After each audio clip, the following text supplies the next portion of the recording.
പുനർവിവാഹം. രചന മായ. അവതരണം ഷാഹുൽ മലയിൽ. Editing Faisal C M Nooncheri. കനത്ത മഴയെ തുടർന്ന് വിദ്യാഭ്യാസ സ്ഥാപനങ്ങൾക്ക് അവധി പ്രഖ്യാപിച്ചിട്ടുണ്ട് കളക്ടർ. പലയിടത്തും വീടിനകത്തും മറ്റ് കെട്ടിടങ്ങളിലൊക്കെ വെള്ളം കയറിയിട്ടുണ്ട്. വെള്ളം കയറിയിടത്തൊക്കെ ആളുകൾ ക്യാമ്പിലേക്ക് മാറി തുടങ്ങിയിട്ടുണ്ട്. എല്ലാവരും വളരെ ജാഗ്രതയിലാണ്. ഷാജി രാവിലെ തന്നെ ഹോട്ടലിലേക്ക് പോയിട്ടുണ്ട്. ഈ മഴ തന്നെയാണ് തുടരുന്നെങ്കിൽ വൈകാതെ ഹോട്ടൽ അടച്ചിടേണ്ടി വരും. രാവിലെ ചായ കുടിച്ചു കഴിഞ്ഞതിന് ശേഷം ടി വിയിൽ ന്യൂസ് കാണുകയാണ് സന്ധ്യ. അവൾ തൊട്ടടുത്ത് തന്നെയുണ്ട്, ഫോണിൽ നോക്കിക്കൊണ്ട്. പുറത്ത് നല്ല മഴയാണ്. വേണി കുളി കഴിഞ്ഞ് അലക്കി വെച്ച തുണികൾ വിരിക്കാൻ പോയതാണ്. ടെറസിൽ തുണികൾ വിരിച്ചിടുന്നതിനായി കുറച്ചു ഭാഗം റൂഫിൽ ഷീറ്റ് കൊണ്ട് മറച്ച് അയൽ കെട്ടിയിട്ടുണ്ട്. വേണി ബക്കറ്റിലെ തുണികൾ ഓരോന്നായി അയലിൽ വിരിച്ചിട്ടു. ഇന്നലെയും മിനിഞ്ഞാന്ന് വിരിച്ചിട്ട തുണികളും നനവ് മാറാതെ അവിടെ കിടക്കുന്നുണ്ട്. ഇപ്പോഴും നല്ല മഴയാണ്. വേണി തുണികളെല്ലാം വിരിച്ചു കഴിഞ്ഞ് പുറത്തേക്കും നോക്കി. നല്ല കാറ്റും വീശുന്നുണ്ട്. പുറത്ത് തെങ്ങോലകളുടെ ആട്ടം കണ്ട് അവൾക്ക് പേടി തോന്നി. തെങ്ങെങ്ങാനും വീഴും. അവൾ പിന്നെ അവിടെ നിൽക്കാതെ ബക്കറ്റും എടുത്ത് ടെറസിലേക്കുള്ള ഡോറടിച്ച് താഴേക്ക് ചെന്നു. കനത്ത മഴയിലും കാറ്റിൽ തകർന്നു പോയൊരു വീടിന്റെ ദൃശ്യങ്ങൾ ടി വിയിൽ കണ്ടുകൊണ്ടാണ് വേണി അമ്മയുടെ അനിയന്റെ അടുത്തേക്ക് ചെന്നത്. മഴയത്തൊരു കുടയും ചൂടി മഴയെ വകവെക്കാതെ വാർത്തകൾ റിപ്പോർട്ട് ചെയ്യുന്ന ചാനൽ റിപ്പോർട്ടർ വേണിയും അമ്മയുടെ അടുത്തേക്ക് ഇരുന്നു. വാർത്തകൾ കൂടെ കണ്ടതോടെ അവർക്ക് വലിയ ഭീതി തോന്നി. വേണി മനസ്സിൽ ഈശ്വരന്മാരെല്ലാം വിളിച്ച് പ്രാർത്ഥിച്ചു. അന്നേരമാണ് വലിയൊരു ഒച്ച പുറത്തു നിന്നും കേട്ടത്. ഒരു ഞെട്ടലോടെയും ഭയത്തോടെയും മൂന്നുപേരും പരസ്പരം നോക്കി. പിന്നെ ഭീതിയോടെ പുറത്തേക്ക് ഓടി. ഇതെന്ത് മഴയാ വാവേ, ഏട്ടന് വിളിച്ചിട്ട് കിട്ടുന്നില്ല. വാവേ, ഫോണിൽ കളിച്ചിരിക്കണ്ട കേട്ടോ, എപ്പോഴാ കറണ്ട് പോകുന്നതെന്ന് അറിയില്ല. അടുക്കളയിൽ നിന്ന് അർഷന ഫോണിൽ ട്രൈ ചെയ്തുകൊണ്ട് രാധിക ഹാളിലേക്ക് ചെന്നു. കൗച്ചിൽ കിടക്കുന്നവൻ അമ്മ പറഞ്ഞെല്ലാം കേട്ടെങ്കിലും വലിയ ശ്രദ്ധ കൊടുക്കാൻ പോയില്ല. സോഷ്യൽ മീഡിയയിലെ മഴ വാർത്തകളും കമന്റ് ബോക്സും നോക്കിയും വായിച്ചും ഇടയ്ക്ക് ഓരോ കമന്റ്സ് ഇടുന്നതിന്റെ തിരക്കിലാണ്. ഇന്നലെ ഉച്ചയ്ക്ക് പോയതാ ചെക്കൻ, ഒരു വിവരമില്ല, വിളിക്കുകയില്ല, വിളിച്ചാലൊട്ട് എടുക്കുകയില്ല, എപ്പോഴാണേലും ഫോൺ ഓഫ്. സന്ധ്യ തനിയെ പറഞ്ഞുകൊണ്ട് ശ്യാമിന്റെ അടുത്തിരുന്നു. അമ്മയുടെ സംസാരത്തിലെ പേടിയും പരിഭ്രമം അറിഞ്ഞപ്പോൾ ശ്യാം അമ്മയെ നോക്കി. ചാർജ് തീർന്ന് ഓഫായതോ അമ്മയെ ഫോണ്? എന്നാ പിന്നെ അവന് വേറെ ആരെങ്കിലും ഫോണിൽ നിന്ന് വിളിച്ചുകൂടെ? അവന്റെ സ്റ്റേഷനിൽ വേറെ ആർക്കും ഫോണില്ലേ? ഒരു ദിവസമായി വീട്ടിലിരിക്കുന്നവരെ കുറിച്ച് ഓർക്കണ്ടല്ലോ അവന്. ശ്യാമിനോട് തട്ടിക്കയറിയവർ. ഹർഷന്റെ വിവരമൊന്നുമില്ലാത്തതിൽ അവർക്ക് നന്നേ ആദ്യം തോന്നുന്നുണ്ടായിരുന്നു. അമ്മ നല്ല മൂഡിലെന്ന് മനസ്സിലായതും ശ്യാം എഴുന്നേറ്റിരുന്നു. അമ്മ ടെൻഷനാവാതെ, ഏട്ടൻ ബിസി ആയിരിക്കും, തിരക്കൊണ്ട് വിളിച്ചോളൂ അമ്മേ. ടൗണിൽ കുറെ സ്ഥലത്ത് വെള്ളം കയറിയിട്ടുണ്ട്, ഏട്ടനൊക്കെ ഒന്ന് മാനേജ് ചെയ്യണ്ടേ, നമുക്ക് സ്റ്റേഷനിലേക്ക് ഒന്ന് വിളിച്ചു നോക്കാം. അവൻ പറഞ്ഞപ്പോൾ അമ്മയൊന്ന് അവനെ നോക്കി സ്റ്റേഷനിലേക്ക് വിളിക്കുന്നത് നോക്കിയിരുന്നവർ.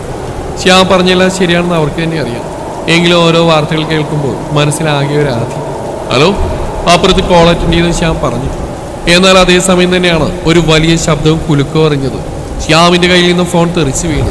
അമ്മയും മകനും ഞെട്ടിലോട് തിരിഞ്ഞു നോക്കുമ്പോൾ കാണുന്നത് വീടിന്റെ ഒരു ഭാഗം പൊളിഞ്ഞു വീഴുന്നതാണ്. അവരുടെ കരച്ചിലുകൾ മഴയിലും പൊളിഞ്ഞു വീഴുന്ന വീടിന്റെ ശബ്ദത്തിലും മുങ്ങിപ്പോയി. തകർന്നുപോയ വീടിന്റെ ഉള്ളിൽ ഹർഷന്റെ കണ്ണുകൾ പാഞ്ഞു. വീണെടുക്കുന്ന തടിയലമാരയുടെ അടിയിൽ നിന്നും പുറത്തേക്ക് കണ്ട ഒരു കുഞ്ഞു കൈ അവനൊരു കുതിപ്പിന് അലമാരക്കടുത്തേക്ക് എത്തി. സകല ശക്തിയും എടുത്ത് അലമാര ഉയർത്താൻ നോക്കിയവൻ. കൂടെയുണ്ടായിരുന്നവരും അവനടുത്തേക്ക് ഓടിച്ചെന്നു. എല്ലാവരും ചേർന്ന് അലമാര പൊക്കി മാറ്റിയതും കണ്ട കാഴ്ചയിൽ അവരുടെ കണ്ണുകൾ ആ ദൃശ്യം കാണാനാവാതെ മുറുക്കി അടച്ചു കളഞ്ഞു. ഹർഷന് തന്റെ ഹൃദയം ഉച്ചത്തിൽ മിടിക്കുന്ന അറിയാൻ കഴിയുന്നുണ്ടായിരുന്നു. അവൻ സമനില വീണ്ടെടുത്ത് പെട്ടെന്ന് തന്നെ ആ കുഞ്ഞിനെ കയ്യിൽ വാരിയെടുത്ത് പുറത്തേക്ക് പാഞ്ഞു. 2-3 വയസ്സ് തോന്നുന്ന ഒരു കുഞ്ഞു ശരീരമായി ഓടി വരുന്നവന്റെ മുന്നിലേക്ക് ആംബുലൻസിന്റെ ഡോർ തുറന്നു കൊടുത്തു. ന്യൂസ് ചാനലുകളുടെ ക്യാമറ കണ്ണുകൾ തുറന്നുകൊണ്ട് ആ ദൃശ്യങ്ങൾ പകർത്തിയെടുത്തു. വേറെയും ആളുകളുടെ മൊബൈൽ ഫോണിലെ ക്യാമറയും വീഡിയോ എടുക്കുന്നുണ്ട്. ആളുകളിൽ ആരോ ആരൊക്കെയോ ഓടി വരുന്നു. ആരുടെയൊക്കെയോ കരച്ചിലോ അവൻ അറിഞ്ഞു. ആംബുലൻസിലേക്ക് ആ കുട്ടിയെ കിടത്തി. കരഞ്ഞുകൊണ്ട് ഓടി വന്ന ആളുകളിൽ ചിലർ ആ കൂട്ടത്തിൽ കയറിയതും ആംബുലൻസ് സൈറൺ മുഴക്കിക്കൊണ്ട് മുന്നോട്ടെടുത്തു. ഹർഷൻ നെഞ്ചിരിപ്പോടെ ആംബുലൻസ് പോയ വഴിയിൽ നോക്കി നിന്നു. ഈശ്വര എന്നൊരു വിളിയവൻ അറിയാതെ വിളിച്ചുപോയി മനസ്സിൽ. കൺമുമ്പിൽ കാണുന്ന ഭീകരമായ കാഴ്ചകൾ ഏതൊരു മനുഷ്യ ഹൃദയത്തെയും തകർക്കുന്നതായിരുന്നു. ഓടിട്ട ചെറിയ വീട് മുഴുവനായി നിലം പതിച്ചിട്ടുണ്ട്. അച്ഛനും അമ്മയും കുഞ്ഞും അച്ഛമ്മയും 4 പേർക്കും ജീവനുണ്ടോ എന്ന് പോലും അറിയില്ല. നാട്ടുകാരും ഫയർഫോഴ്സും ചേർന്ന് ആദ്യമേ കുഞ്ഞൊഴികെ ബാക്കി 3 പേരെയും പുറത്തെടുത്തിരുന്നു. കനത്ത മഴയിൽ തന്നെയാണ് രക്ഷാപ്രവർത്തനങ്ങൾ. മഴയോ അപകടമോ കാര്യമാക്കാതെ രക്ഷാപ്രവർത്തനം തുടങ്ങിയ മനുഷ്യരെന്നുള്ളതുകൊണ്ട് മാത്രമാണ് അവരെ പുറത്തെടുക്കാൻ കഴിഞ്ഞത്. ആരൊക്കെ രക്ഷപ്പെടുമെന്നറിയില്ല, എങ്കിലും മനസ്സുകൊണ്ട് അവർ പ്രാർത്ഥിച്ചു, ആർക്കും അപകടം പറ്റില്ലേ എന്ന്. ഒരു പോലീസുകാരന്റെ ഗൗരവത്തിനും അപ്പുറം ഒരു സാധാരണ മനുഷ്യനെ പോലെ അവൻ ഉലച്ചു കളയുന്നതായിരുന്നു കുറച്ച് ദിവസങ്ങൾക്കുള്ളിൽ നടക്കുന്ന സംഭവങ്ങൾ. ഇന്നലെ വീട്ടിൽ നിന്നിറങ്ങിയതാണ്. 5 മിനിറ്റ് പോലും അവൻ വെറുതെ ഇരിക്കാൻ കഴിഞ്ഞില്ല. തന്റെ സ്റ്റേഷൻ പരിധിയിൽ തന്നെ 4 സ്കൂളുകളാണ് ഒരു ദിവസം കൊണ്ട് ക്യാമ്പാക്കി മാറ്റിയത്. പല വീടുകളിലും വെള്ളം കയറിയിട്ടുണ്ട്. 2 വീടുകൾ തകർന്നു വീണത് കൂടാതെ മറ്റ് അപകടങ്ങൾ വേറെയുമുണ്ട്. ഉത്തരവാദിത്തങ്ങളും ജോലികളും 10 ഇരട്ടിയായി വർദ്ധിച്ചിട്ടുണ്ട് 2 ദിവസങ്ങൾ കൊണ്ട്. വീട്ടിൽ നിന്നിറങ്ങിയ ശേഷം ഒന്ന് ഫോൺ ചെയ്യാൻ പോലും കഴിഞ്ഞിട്ടില്ല. അമ്മ ടെൻഷനായിട്ടുണ്ടാവും. ഇനി നേരെ വീട്ടിൽ ചെന്ന് ഫ്രഷ് ആവണം. അവൻ നനഞ്ഞ ചെളി പുരണ്ട റെയിൻകോട്ടും നോക്കി, പിന്നെ ചുറ്റുപാടും നോക്കി. മാധ്യമപ്രവർത്തകർ ലൈവ് പോകുന്നുണ്ട്. ആളുകളിൽ ചിലരോട് അവർ കാര്യങ്ങൾ ചോദിച്ചറിയുന്നുണ്ട്. സാർ, പിള്ളച്ചേട്ടൻ അവൻ്റെ അടുത്തേക്ക് ഓടി വന്നു. അവൻ തിരിഞ്ഞു നോക്കി. അയാളുടെ മുഖത്തെ ടെൻഷനും വെപ്രാളവും കണ്ടപ്പോൾ അവന്റെ കണ്ണുകൾ കുറുകി. മുന്നിൽ ചുമരുകൾ പൊളിഞ്ഞു വീഴുന്നു കണ്ടതും ശ്യാം അമ്മയെ ചേർത്ത് പിടിച്ചുകൊണ്ട് സോഫയുടെ പുറകിലേക്ക് മലക്കം മറിഞ്ഞു. ഉരുണ്ട മുൻവാതിലേക്ക് എത്തിയതും ഡൈനിങ് ഹാളിലെയും അടുക്കളയിലെയും ചുമരുകൾ തകർന്നു വീണു അവരുടെ മുന്നിലേക്ക്. അതിനു പുറകെ തന്നെ പുറകിലെ ഞാവൽ മരവും. ശ്യാമു രാധികയെ ഉറക്കി അലറിപ്പോയി കൺമുമ്പിലെ ഭീകരതയിൽ. മുൻവാതിലേക്ക് കണ്ണുകളടച്ച് അമർന്നു നിന്നു അവർ. തങ്ങൾ മരിക്കാൻ പോവുകയാണെന്ന് നിശ്ചയിച്ചവർ. ഇടിഞ്ഞു വീഴുന്ന കോൺക്രീറ്റ് പീസുകളും കല്ലുകളും മരത്തിന്റെ കൊമ്പുകളും അവരുടെ ദേഹത്തുകൂടെ തെറിച്ചുകൊണ്ടിരുന്നു. ദേഹം മുഴുവൻ മുറിവുകളും പൊടിയും വെള്ളവുമായി. രാഗിണിയുടെ ബോധം പതിയെ മറഞ്ഞു. അവർ ശ്യാമിന്റെ നെഞ്ചിൽ വീണു. രണ്ടുപേരുടെയും ദേഹത്തേക്ക് ഇനിയും വീഴാൻ നിൽക്കുന്നവയെ ശ്യാം കണ്ടു. അവൻ കാലിലേക്ക് വീണ കോൺക്രീറ്റ് പീസും അമ്മയുടെ മേലേക്ക് വീണ മരച്ചിലയും ഒരു കൈയാൽ ബലം പ്രയോഗിച്ച് നീക്കി മാറ്റി. പിന്നെ അമ്മയുടെ കവിളിൽ നിന്ന് തട്ടി വിളിച്ചെങ്കിലും അവർ കണ്ണു തുറന്നില്ല. കളയാൻ ഒട്ടും സമയമില്ലാത്തതിനാൽ അവൻ അമ്മയുമായി ആയാസത്തോടെ എണീറ്റു. പിന്നെ മുൻവാതിൽ തുറന്ന് വേച്ചുകൊണ്ട് പുറത്തേക്ക് ഇറങ്ങി. അതേ നിമിഷം തന്നെ പുറകിൽ വീണ്ടും വീടിടിഞ്ഞു വീഴുന്നതിന്റെ ശബ്ദം കേൾക്കും. ശ്യാമിന് തലയൊന്നാകെ ചുറ്റുന്ന പോലെ തോന്നി. നെറ്റിലെവിടെയോ ചോരയുടെ തണുപ്പറിയാൻ കഴിയുന്നുണ്ട്. അവൻ ഉമ്മറത്തെ നിലത്തേക്ക് അമ്മയുമായി ഇരുന്നു പോയി. കണ്ണുകൾ അടഞ്ഞു പോകുന്നതിനിടയിൽ കണ്ടു മഴയിൽ ഓടി വരുന്ന അമലിനെയും സന്ധ്യയെയും വേണിയെയും. പതിയെ അവന്റെ കണ്ണുകൾ അടഞ്ഞു. 3 പേര് ഓടി വന്നവരുടെ അടുത്തേക്ക്. രാധികേ, വാവേ, ശ്യാമേട്ടാ, ആന്റി, അയ്യോ ശ്യാം. 3 പേരും രണ്ടാളുടെയും കവളിൽ പതിയെ തട്ടിക്കൊണ്ട് വിളിച്ചു. ഈശ്വര, കണ്ണു തുറക്കുന്നില്ലല്ലോ. സന്ധ്യ ആദിയോടെ പറഞ്ഞു. ദേഹത്തൊക്കെ നല്ല മുറിവുണ്ടമ്മേ, എത്രയും പെട്ടെന്ന് ഹോസ്പിറ്റലിൽ എത്തിക്കണം. അമ്മേ, വീട് മുഴുവൻ വീണിട്ടുണ്ട്. ആ പുറകിലെ ഞാവല് വീണതാ, വേണി അവനും പറഞ്ഞു. അന്നേരം തന്നെ അടുത്തുള്ള ചില ആളുകൾ കൂടെ ഓടി വന്നു. അതോടെ എല്ലാവരും അമ്മയും മോനെയും ഹോസ്പിറ്റലിലേക്ക് കൊണ്ടുപോയി. അവരുടെ കൂടെ തന്നെ അമലയും സന്ധ്യയും കൂടെ കയറി. വേണി വീട്ടിൽ തന്നെ നിന്നു. കൂടെ അവളോട് അച്ഛനെയും അർച്ചനെയും വിളിച്ച് കാര്യം പറയാനും പറഞ്ഞേൽപ്പിച്ചു സന്ധ്യ. അവർ ഹോസ്പിറ്റലിലേക്ക് പോയതും വേണി അപ്പോൾ തന്നെ വീട്ടിലേക്ക് തിരികെ പോകുന്നു. അപ്പോഴേക്ക് അടുത്തുള്ള വീടുകളിലെ ആളുകളെല്ലാവരും അവിടേക്ക് എത്തിയിരുന്നു. കൂടെ പോലീസ് സ്റ്റേഷനിലേക്ക് വിളിച്ച് കാര്യം അറിയിക്കുകയും ചെയ്തു. വേണി വീട്ടിലേക്ക് കയറിയതും ഫോൺ എടുത്ത് അച്ഛനെ കോൾ ചെയ്തു. റിങ് ചെയ്യുന്നുണ്ടെങ്കിലും കോൾ എടുക്കുന്നുണ്ടായിരുന്നില്ല. അവൾ വെപ്രാളത്തോടെ നെറ്റിയിലൂടെ ഒഴുകിയിറങ്ങുന്ന മഴവെള്ളം നനഞ്ഞ കൈകൊണ്ട് തന്നെ വടിച്ചെടുത്തു. ഇപ്പോഴും മഴയ്ക്ക് ശമനമില്ല. അവളാകെ നനഞ്ഞിട്ടുണ്ട്. അപ്പുറത്ത് കോൾ എടുത്തു വേണി തിടുക്കത്തിൽ കാര്യങ്ങൾ പറഞ്ഞു. ഷാജിയാകെ ഭയന്നു പോയി കാര്യം അറിഞ്ഞപ്പോൾ. അപ്പോൾ തന്നെ അയാൾ ഹർഷനെ വിളിക്കാമെന്ന് പറഞ്ഞ് കോൾ അവസാനിപ്പിച്ചു. പക്ഷേ ഷാജി വിളിച്ചപ്പോഴും ഹർഷനെ കിട്ടിയില്ല. പിന്നെ അയാൾ വേഗം ഹോട്ടലിൽ നിന്നിറങ്ങി ഹോസ്പിറ്റലിലേക്ക് ഇറങ്ങി. ഷാജി ഹോസ്പിറ്റലിൽ എത്തുമ്പോൾ കാഷ്വാലിറ്റിക്ക് മുമ്പിൽ തന്നെ സന്ധ്യയെയും അടുത്ത വീട്ടിലെ 2-3 പേരെയും കണ്ടു. അയാൾ ചെന്ന് അവർ അടുത്തേക്ക് ചെന്നു. എന്തായി, എങ്ങനെയുണ്ട് പോ? ഡോക്ടർ എന്താ പറഞ്ഞു? അയാൾ അടുത്തേക്ക് ചെന്ന് ചോദിച്ചു. രാധികയെ ചെക്ക് ചെയ്യുക, ചെറിയ മുറിവുകളും മറ്റുമുണ്ട്.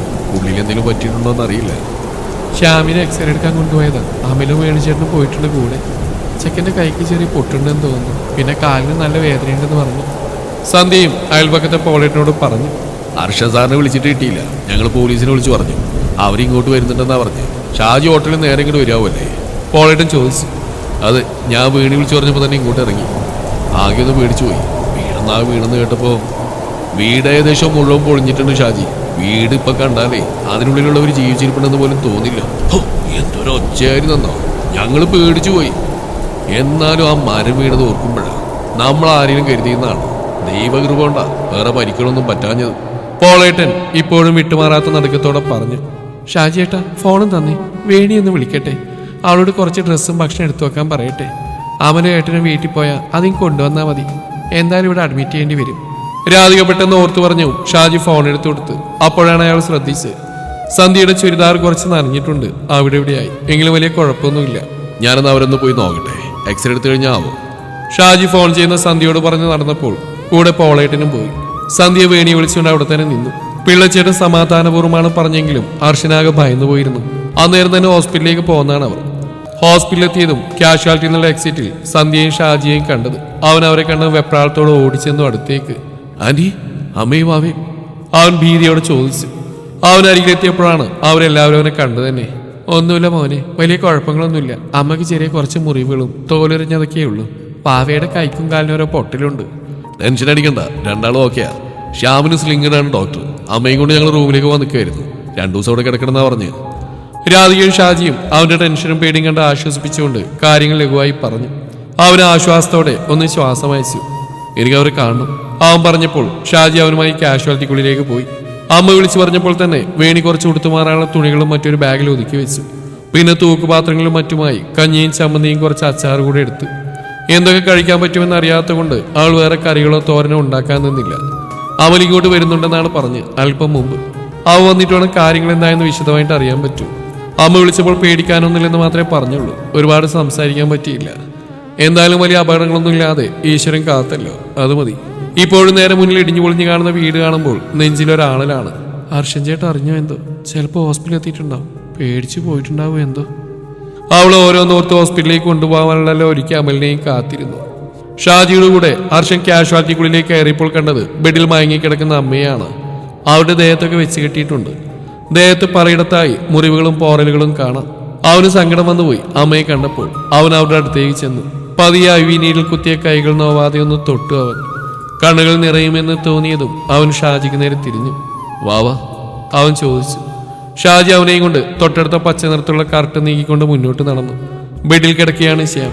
വലതു കൈ സ്ലിംഗ് ഇട്ടിട്ടുണ്ട്. കൂടാതെ നഴ്സ് വലതുകാൽ ഡ്രസ് ചെയ്യുകയാണ്. അവനെ നോക്കിക്കൊണ്ട് കിടക്കുകയാണ്. ആരോ വരുന്നറിഞ്ഞതും അവൻ തല ഉയർത്തി. ഏട്ടാ. ഹർഷനെ കണ്ടതും അവൻ പതിയെ വിളിച്ചു. അവന്റെ ചുണ്ട് പൊട്ടിയതുകൊണ്ട് സംസാരിക്കുമ്പോൾ നല്ല വേദനയുണ്ട്. മുഖത്തോ മറ്റെവിടെയും വേറെ വലിയ മുറിവുകളില്ല, ചെറിയ ചില പോറലുകൾ മാത്രം. ഹർഷൻ ശ്യാമിന്റെ അടുത്തേക്ക് ചെന്നു. അവന്റെ മുഖത്തേക്കും സ്ലിംഗ് ഇട്ട കയ്യിലേക്കുമൊക്കെ നോക്കി. ഏട്ടന്റെ മുഖത്തെ പ്രയാസം കണ്ടതും അവൻ പറഞ്ഞു, സാരല്ല ഏട്ടാ. അമ്മയെ കണ്ടു? കണ്ടു. ഹർഷൻ മറുപടി കൊടുത്തു.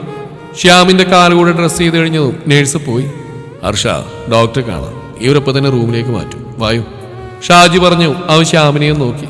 ഏട്ടനിപ്പോ വരാം, അവൻ പറഞ്ഞപ്പോൾ ശ്യാം കണ്ണുകളടച്ച് സമ്മതം പറഞ്ഞു. അപ്പോൾ തന്നെ ഷാജി ഡോക്ടറെ അടുത്തേക്ക് ചെന്നു. ഡോക്ടറോട് സംസാരിക്കുന്നിടയിൽ രാധിക ഉണർന്നിരുന്നു. രണ്ടാളെ അപ്പോൾ തന്നെ റൂമിലേക്ക് മാറ്റുകയും ചെയ്തു. 2 ദിവസം നിർബന്ധമായും ഹോസ്പിറ്റലിൽ കിടക്കണം. ഡോക്ടറെ കണ്ടു കഴിഞ്ഞിറങ്ങിയതും ഹർഷനും ഷാജിയുടെ റൂമിലേക്ക് പോയി. രണ്ടാളും ഓരോ ബെഡിലായി കിടക്കുകയാണ്. അവനെ കണ്ടത് രാധിക കൈനീട്ടി അവന് നേരെ. അവൻ അമ്മയുടെ അടുത്തേക്ക് ചെന്നു. അമ്മ പേടിച്ചു പോയി മോനെ, അവർ പറഞ്ഞപ്പോൾ അവന്റെ കണ്ണുകളൊന്ന് വെട്ടി. കണ്ണീ കൊള്ളേണ്ടത് പുരികത്തിക്കൊണ്ടങ്ങ് പോയെന്ന് കരുതിയാൽ മതി, ഇതൊക്കെ പെട്ടെന്ന് അങ്ങ് മാറും. സന്ധ്യ ആ സിറ്റുവേഷൻ അയവരുത്താൻ എന്ന പോലെ പറഞ്ഞു. ഹർഷൻ സാറ് വീട്ടിൽ പോയിരുന്നോ?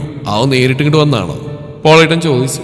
ഞാൻ ഡ്യൂട്ടിയിലായിരുന്നു, നേരെ ഇങ്ങോട്ട് വന്നു, അവൻ പറഞ്ഞു. എന്നവരെ ഞങ്ങൾ ഇറങ്ങട്ടെ, എന്തെങ്കിലും ആവശ്യമുണ്ടെങ്കിൽ വിളിച്ചാൽ മതി.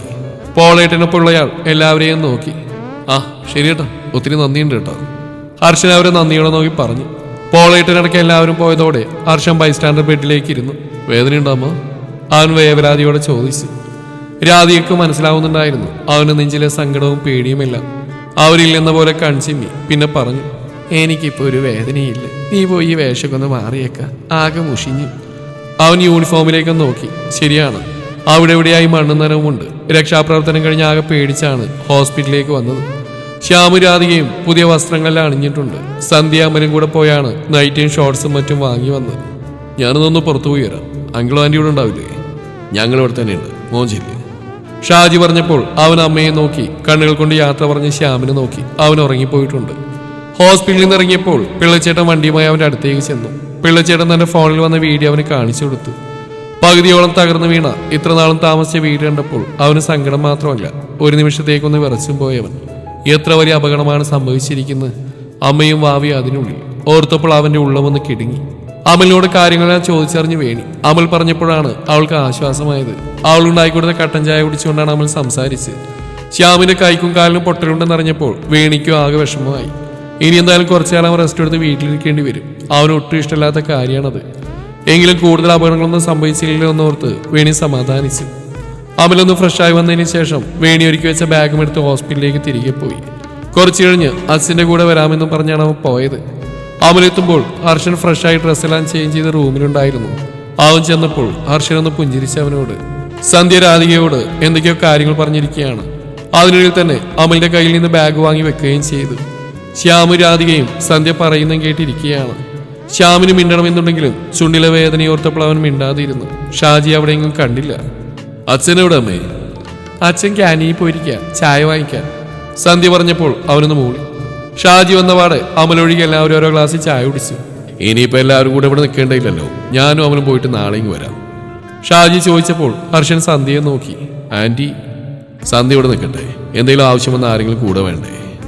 അയാൾ പറഞ്ഞപ്പോഴും ഹർഷനൊരു മടിയുണ്ടായിരുന്നു. ഇത്രയും നേരം താനില്ലാതെയും കൂടെ നിന്ന് സഹായിച്ചവരാണ്, ഇനിയും ബുദ്ധിമുട്ടിക്കുകയെന്ന് വെച്ചാൽ. മടിയൊന്നും വേണ്ട ഹർഷൻ എല്ലാം കൂടെ ഒറ്റയ്ക്ക് മാനേജ് ചെയ്യാൻ ബുദ്ധിമുട്ടാവും. ഞങ്ങൾ അന്യരായിട്ടൊന്നും കാണണ്ട. ഒരാവശ്യം വന്നാൽ പരസ്പരം സഹായിക്കാനും സഹകരിക്കാനും കഴിഞ്ഞില്ലെങ്കിൽ നമ്മളൊക്കെ പിന്നെ എന്തിനാടോ? ഷാജി അവന്റെ മുഖത്തെ വല്ലായി മനസ്സിലാക്കി പറഞ്ഞു. ഓക്കെ അങ്കിൾ, പിന്നെ എനിക്ക് വേറെ ഹെൽപ്പ് കൂടെ വേണമായിരുന്നു. ഹോസ്പിറ്റലിൽ ഡിസ്ചാർജ് ചെയ്താൽ അവിടേക്ക് ഇനി പറ്റില്ലല്ലോ. ഒരു വീട് കിട്ടാൻ. അവൻ ചോദിച്ചപ്പോൾ ഷാജി ഒന്ന് ആലോചിച്ചു. അതൊക്കെ നമുക്ക് ശരിയാക്കാം, എന്തെങ്കിലും ഇറങ്ങട്ടെ. രണ്ടുപേരും എല്ലാവരോടും യാത്ര പറഞ്ഞിറങ്ങി. സന്ധ്യ അവരോടൊപ്പം കോറിഡോറിലൂടെ അല്പദൂരം കൂടെ ചെന്നു. 3 പേരും റൂമിൽ നിന്നിറങ്ങിയതും ഹർഷൻ അമ്മയ്ക്ക് അനിയൻ നേരെ തിരിഞ്ഞു. അമ്മേ, ഞാൻ തറവാട്ടിൽ വിളിച്ച് പറഞ്ഞിട്ടുണ്ട്, നാളെ അവിടുന്ന് കൊച്ചാച്ചനും ആന്റിയും വരും. ആന്റി പറഞ്ഞിരുന്നു ഡിസ്ചാർജ് ആകുമ്പോൾ ഇവിടെ നിൽക്കാമെന്ന്. അങ്ങനെയാണെങ്കിൽ അമ്മ തടസ്സം നിൽക്കണ്ട. ഹർഷൻ പറഞ്ഞപ്പോൾ രാധികയ്ക്കും അതൊരു ആശ്വാസമായിരുന്നു. ഷാജിയും സന്ധ്യയും ഈ നേരം വരെയും കൂടെ നിന്നു. ഒരു കുടുംബം പോലെ മനസ്സിൽ തോന്നിയെങ്കിലും ഇനി അവർ ബുദ്ധിമുട്ടിക്കുന്ന രാധികയ്ക്കൊട്ടും താല്പര്യമില്ലായിരുന്നു. എത്ര നല്ല ബന്ധമാണെങ്കിൽ പോലും അവരെ മുതലെടുക്കുന്നതായി തോന്നിപ്പോകുമെന്ന് രാധികയ്ക്കുള്ളിൽ ഒരു ചിന്തയുണ്ടായിരുന്നു. അതുകൊണ്ട് തന്നെ രേഷ്മ വരുന്നുണ്ടെന്ന് അറിഞ്ഞപ്പോൾ അത് രാധികയ്ക്ക് ഒരു സമാധാനം നൽകി. രാവിലെ വേണി കുറച്ച് നേരത്തെ എഴുന്നേറ്റു. രാവിലത്തേക്കുള്ള ബ്രേക്ക്ഫാസ്റ്റ് ഉണ്ടാക്കണം, ഹോസ്പിറ്റലിലേക്ക് കൊടുത്തുവിടുകയും വേണം. അവൾ വേഗം ഫ്രഷായി വന്ന് കിച്ചണിൽ കയറി ഫ്രിഡ്ജിൽ നിന്ന് ദോശമാവ് പുറത്തേക്ക് എടുത്ത് വെച്ചു. തലേന്ന് രാത്രി തന്നെ കുതിരിക്കാൻ വെള്ളത്തിലിട്ട് വെച്ചിരുന്ന കടല നന്നായി കഴുകിയെടുത്ത് കുക്കറിലേക്ക് ഇട്ട് കുറച്ച് വെള്ളവും ചേർത്തു. പിന്നെ ഒരു സവാളയും പച്ചമുളകും അരിഞ്ഞതും പാകത്തിന് ഉപ്പും കൂടെ ചേർത്ത് അടച്ച അടുപ്പത്തേക്ക് വെച്ചു. ദോശയ്ക്ക് സാമ്പാറാണ് പതിവെങ്കിലും അത് വെക്കുമ്പോഴേക്കും നേരെ ഒത്തിരി എടുക്കും. മാത്രമല്ല വേണിക്ക് സാമ്പാർ വെച്ചത്ര പരിചയമില്ല. ദോശയ്ക്ക് ഒരു തേങ്ങാ ചട്നി കൂടെ ആവാമെന്ന് കരുതിയവൾ അതിനുമുമ്പ് ദോശ ചുട്ടെടുക്കാനുള്ള കാര്യങ്ങൾ തുടങ്ങി. ദോശ ചുടുന്നതിൽ തന്നെ തേങ്ങ ചിരവിക്കുകയും ചെയ്തു. വേണി, അച്ഛൻ കൂടെ വരാം, എല്ലാം ഒറ്റയ്ക്ക് ചെയ്യേണ്ട മോള്. ഷാജി കുളിച്ച് വിളക്ക് വെച്ച് പ്രാർത്ഥന കഴിഞ്ഞ നേരെ കിച്ചണിലേക്ക് ചെന്നു. അച്ഛാ, ഈ ദോശ ചുട്ടോളൂന്നാ, കടല കുക്കറിൽ വേവിക്കാൻ വെച്ചിട്ടുണ്ട്, അതുകൂടെ നോക്കിയേ, ഞാൻ മുറ്റടിച്ചിട്ട് വരാം. അച്ഛൻ വന്നവും പണികളെല്ലാം അച്ഛന് കൈമാറിയവൾ പുറത്തേക്ക് പോയി. ഷാജി നന്നായി പാചകം ചെയ്യും, അസാധ്യ കൈപുണ്യമാണ്. പക്ഷെ വീട്ടിൽ അടുക്കളയിൽ കയറുന്നതിന്റെ കുറവാണ്. ഉത്സവങ്ങൾ വരുമ്പോഴോ സന്ധ്യയ്ക്ക് എന്തെങ്കിലും അസുഖം വരുമ്പോഴൊക്കെയാണ് അയാൾ അടുക്കളയിൽ കയറാറ്. മുറ്റമണിക്കുന്നതിൽ വേണി അപ്പുറത്തെ വീട്ടിലേക്ക് നോക്കി. ഇന്നലെ തന്നെ വീടിന് മുകളിലേക്ക് വീണ മരം മുറിച്ച് മാറ്റിയിരുന്നു. പറമ്പിൽ തന്നെ ഒരിടത്ത് വലിയ മരക്കഷ്ണങ്ങൾ കൂട്ടിയിട്ടുണ്ട്. പിന്നെ വീട്ടിലെ ഫർണിച്ചറുകളെല്ലാം ഓണർ തന്നെ കൊണ്ടുപോയിരുന്നു. നല്ല മഴയായിരുന്നതിനാൽ അത് അവിടെ ഇട്ടുപോയാൽ നാശമായി പോവുകയുള്ളൂ എന്ന് പറഞ്ഞു. പിന്നെ ആന്റി താമസിക്കാൻ വന്നപ്പോൾ കൊണ്ടുവന്ന ഫർണിച്ചറും മറ്റു വീട്ടു സാധനങ്ങളും ഭാനുവേടത്തിയുടെയും ഇവിടുത്തെ വീട്ടിലുമായി ഒതുക്കി വെച്ചു. ഹർഷന്റെ കാറും ബുള്ളറ്റും മാത്രം ഇപ്പോഴും അപ്പുറത്തെ വീട്ടിൽ തന്നെയാണ്. ഇന്നലെ രാത്രിയായിരുന്നു അതെല്ലാം ചെയ്ത് കഴിഞ്ഞപ്പോഴേക്കും. ബാക്കി പണികൾ തുടങ്ങാനൊന്നും കഴിഞ്ഞില്ല, നല്ല മഴയാണ്. അതിനിടയിൽ ഇത് തന്നെ ബുദ്ധിമുട്ടി നാട്ടുകാർ മുൻകൈയെടുത്ത് ചെയ്തതാണ്. നോക്കി നിൽക്കെ വേണിക്ക് സങ്കടം തോന്നി ആ വീട് കണ്ടപ്പോൾ. നല്ല വീടായിരുന്നു, പുതുക്കി പണിതാണെങ്കിലും നല്ല കാലപ്പഴക്കമുണ്ട് ആ വീടിന്. ഒരുപക്ഷെ അതുകൊണ്ടുകൂടെ ആയിരിക്കാം മരം വീണപ്പോഴേക്ക് ഇത്രയധികം തകർന്നു പോയത്. വലിയൊരു ഒറ്റ നില വീടിന്റെ മുക്കാലും തരിപ്പണമായി. ഒരു നെടുവീർപ്പോടെ വേണി മുറ്റമണിക്കാൻ തുടങ്ങി. പുലർച്ചെ വരെയും കനത്ത മഴ തന്നെയായിരുന്നു. ഇപ്പോഴാണൊന്ന് തോർന്ന് മുറ്റത്താകയിലെയും ചുള്ളിക്കമ്പുമാണ്. ഇന്നലെയും മിനിയാന്നും അടിച്ചു വാരാനോ വൃത്തിയാക്കാനോ കഴിഞ്ഞിട്ടില്ല. ഇലകളെല്ലാം മണ്ണിൽ പുതഞ്ഞ് കിടക്കുകയാണ്. വേണി നന്നേ കഷ്ടപ്പെട്ടു അതെല്ലാം തൂത്ത് ക്ലീനാക്കാൻ. എത്ര തൂത്തിട്ടും കാര്യമില്ല, അടുത്ത മഴയ്ക്ക് ഇനിയും ചപ്പ് നിറയും. മുറ്റത്തെ ചെടികളൊക്കെ നോക്കി വേണി. മഴയെ നേരിടാൻ കഴിയാതെ ചില പൂച്ചെടികൾ വളഞ്ഞും ചെരിഞ്ഞും പോയിട്ടുണ്ട്. അവൾ അതൊക്കെയൊന്ന് കമ്പ് കുത്തിയും മറ്റും നേരെ നിർത്തി. ഗേറ്റ് തുറക്കുന്ന ശബ്ദം കേട്ടതും അവൾ തിരിഞ്ഞു നോക്കി. ഗേറ്റ് കടന്നു വരുന്ന ഹർഷനെ കണ്ടതും വേണി തിടുക്കത്തിൽ ചൂല് പുറകിലേക്കാക്കി എണീറ്റു. തുടരും ഈ കഥയുടെ ബാക്കി ഭാഗം നാളെ ഇതേ സമയം.